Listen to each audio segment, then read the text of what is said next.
kita dengan Pak Joko dari ASDEP Kemenko Maritim, kita melihat bahwa jalan ini rawan kecelakaan. Ini jalan ini adalah jalan lintas Sumatera. Semua itu masuk ke sini. Tadi kan ada ukuran-ukurannya secara jumlah kecelakaan berapa, jumlah per harinya berapa, per jamnya berapa, itu ada sebagai data. Bisa nih dibuat jalan layang atau namanya flyover.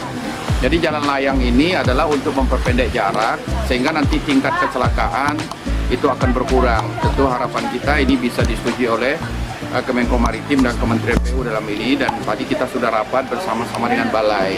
Porsinya laut dan desainnya sudah selesai.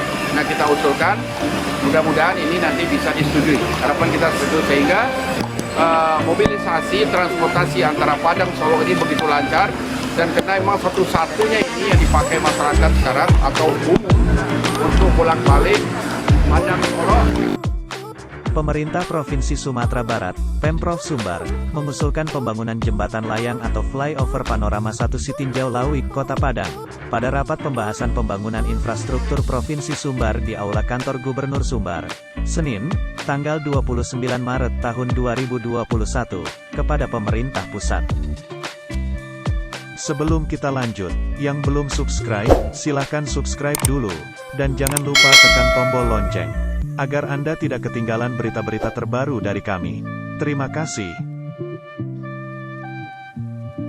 Pembangunan jembatan layang itu dilatar belakangi oleh kondisi panorama 1 Sitinjau Lawik yang rawan kecelakaan karena radius tikung terlalu sempit, tanjakan dan turunan terlalu terjal serta curam, bahkan sering kendaraan bermotor lepas kendali, terutama angkutan berat seperti truk.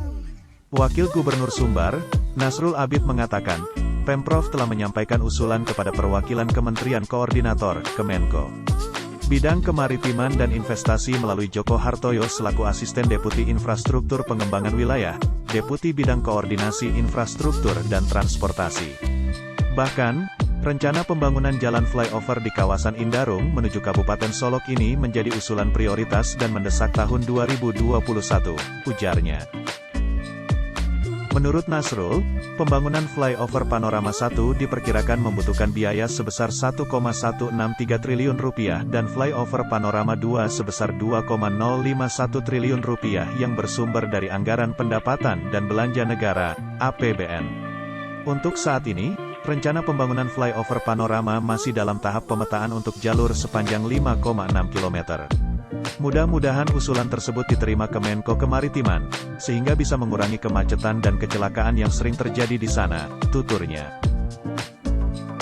Pembangunan flyover juga diharapkan memberikan dampak terhadap pengembangan Taman Hutan Raya Bung Hatta, yang berada di kawasan Sitinjau Lawik. Sebab, lokasi tersebut bisa dimanfaatkan untuk pengembangan pariwisata. Yang paling penting dari pertemuan ini, saya minta pada Bapak Menko Maritim dan Investasi melalui Menteri PUPR bisa membangun jalan flyover panorama Sitinjau Lawik. Harapan saya, bisa disetujui sehingga jalan transportasi dari Padang Solok bisa berjalan lancar, harapnya.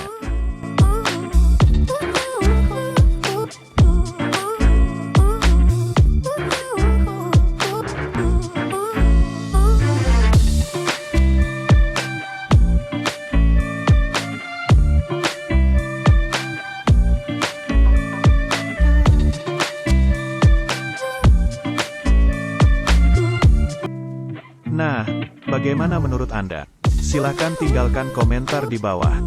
Tapi yang belum subscribe, jangan lupa subscribe dulu, agar Anda tidak ketinggalan berita-berita lainnya dari kami. Terima kasih.